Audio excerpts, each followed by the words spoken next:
शेख साहब, आपको अच्छा लगे या बुरा, मेरी बातें आपको भाएं या नाराज करें, मैं डंके की चोट कहता हूँ, मैं आपको नहीं मानता। आप ना सोने चांदी का चमचा लेकर पैदा हुए, ना ऑक्सफोर्ड या हार्वर्ड की डिग्री ली, ना आप किसी बड़े खानदान के चश्मो चिराग हैं, ना आपकी कोई विरासती नशिस्त है, ना आपकी सियासी खानदानों में रिश्तेदारी है, ना ही आप किसी ब्यूरोक्रेट या जर्नैल के कराबतदार हैं। आप में कोई भी वो खूबी नहीं जो हमारे मन्ने परवन्ने लीडर्स में होती है। इसलिए शेख साहब, मैं आपको नहीं मानता। आप क्वार्टरों, झुग्गियों और गली मोहल्लों के रिहायशी हैं। आप थड़ों पर बैठकर सियासत करने वाले हैं।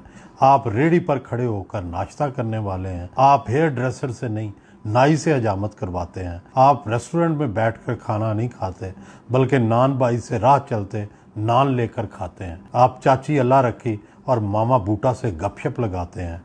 शेख साहब, आप और हैं, जबकि हमारे पसंदीदा लीडर और तरह के हैं।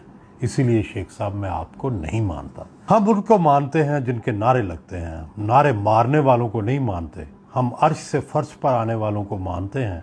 हम फर्श से उठकर अपने आप को ऊपर ले जाने वालों को नहीं मानते। हमारे उतार, हमारे लीडर, हमारे सियासतदान सब ऊपर के तबके के हैं। हम निचले तबके से आने वालों को नहीं मानते। इसीलिए शेख साहब, मैं आपको नहीं मानता। आप गली मोहल्ले तक महदूद रहते तो आप काबिल कबूल थे। काउंसलर एमपीए तक भी ठीक था, मगर आप कौमी सतह पर गली मोहल्ले की बात करते हैं, ये नाकाबिल कबूल है। आटे दाल का भाव अवामी जलसे में बताना तो काबिल कबूल है, मगर काबीना के भरे अजलास में महंगाई की बात करना नाकाबिल कबूल है। थड़े पर या कॉर्नर मीटिंग में कारकुनों के हकूक की बात करना काबिल कबूल है, मगर हुकूमत का वजीर होकर वर्करों की बात करना नाकाबिल कबूल है।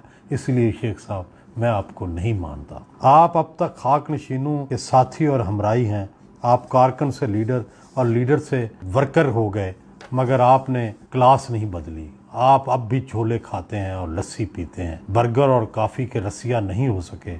जहाँ हर कोई बदला है, आप वहाँ जाकर भी नहीं बदले। जहाँ हर एक की सोबत बदल जाती है, मगर आप अब भी वर्करों, सहाफ़ियों और सड़क छापों के साथ वक्त गुजारते हैं। प्रेस कॉन्फ्रेंस में भी आपके दाएं बाएं अभी तक माझे घामे खड़े होते हैं।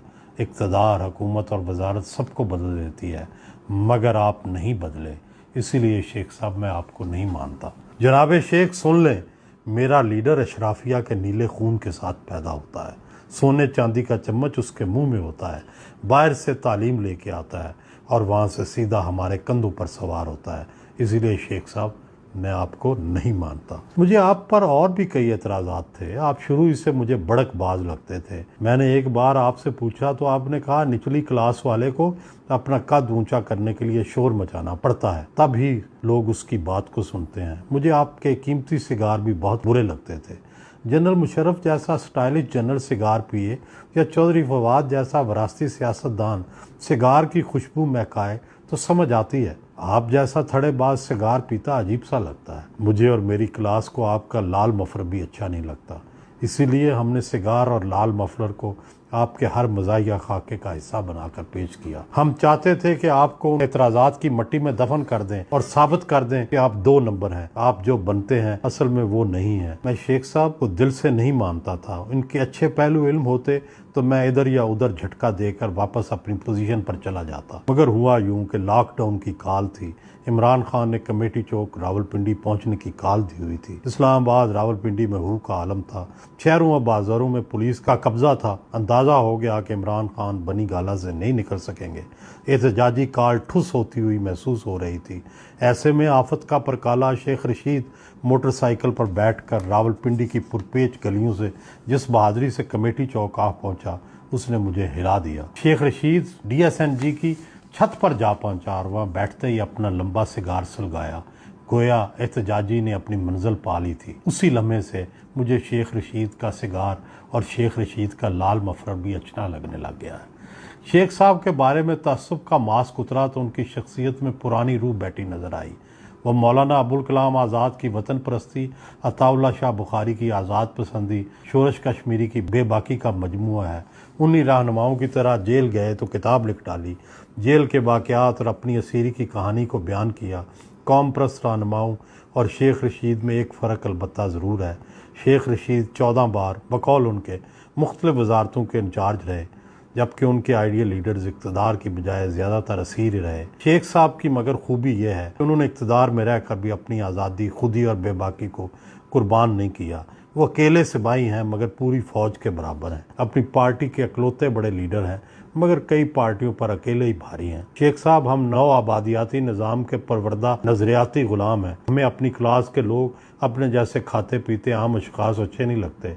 हमें पहले गोरे अच्छे लगते थे, गोरे गए तो हमें गोरों जैसी आदतों वाले ब्राउन साहब अच्छे लगने लग गए। हमारी ग़ुलामाना ज़हनियत अब भी बरकरार है। इसीलिए हमारी सारी क़यादत हमारी क्लास से नहीं, अशराफिया और दौलत वाले तबके से है। हमारे तबके का कोई लीडर बनने की कोशिश करे तो अव्वल तो हम उसे खुद ही उठने नहीं देते, और अगर वो हमसे लड़ भिड़ कर फतेह याब भी हो जाए तो उसके पास इतने वसाइल ही नहीं होते कि वो कौमी सियासत कर सके। शेख साहब, आपकी असल कामयाबी ये है कि आप सब रुकावटों को पार करके आला तरीन कौमी सतह पर पहुँचे हैं, और अब भी आपका दिल उसी तरह धड़कता है जैसे किसी आमी का, वर्कर का या आमल सहाफ़ी का। आप इक़्तिदार के ऐवानों में भी गरीब की बात करते हैं। आप शुरू में मुखालफों के बारे में सख्त ज़ुबान इस्तेमाल करते थे, अब मोहतात हो गए हैं। मोहतात ही रहना चाहिए। आखिर में मुझे ये मानना पड़ेगा कि शेख साहब आप जीत गए और मेरे समेत आपके नाकदीन हार गए। ताहम ये हार मीठी हार है कि शेख साहब आप जीते हैं तो हमारी क्लास जीती है। असल में हम ही जीते हैं।